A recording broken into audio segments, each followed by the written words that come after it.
আমার নম্বরে ইন্ডিয়ার পোস্ট অফিস থেকে একটা মেসেজ এসছে, একটা আর্টিকেল কালিয়াচক এসও থেকে শিলিগুড়ি যাচ্ছে।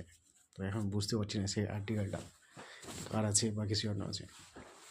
মেসেজটা আমার নম্বরে এসছে। তো এবার পরে কিছুদিন পরে 3-4 দিন পরে আবার একটা নতুন মেসেজ আসলো যে সেই আর্টিকেলটা নাকি ডেলিভারি হয়ে গেছে। আমি বলতে পারছি না সেই জিনিসটা ছিল। আমি দিয়েছিলাম অবশ্য এই একটা জিনিস, যেটা বসনগর বিডিও অফিসে জমা দিয়েছিলাম। বিডিও অফিসে নয়, পাশে একজনের কাছ থেকে, মানে যেখান থেকে ক্যাম্পেইন ছিল দুয়ারে সরকার, সেখানে জমা নিয়েছিল। এর ফর্মটা কী বলে, যুব সাথী। তো সেটারই কী হতে পারে বলতে পারছি না, আল্লাহ ভালো জানে কী আছে। তো এখানে রইল, হঠাৎ করে কে কোথা থেকে মেসেজ করছে বোঝা যাচ্ছে না ঠিকঠাক কিছু। কেউ জানতে পারলে জানাবেন তো, এটা কী শিওর না মেসেজটা থাকে।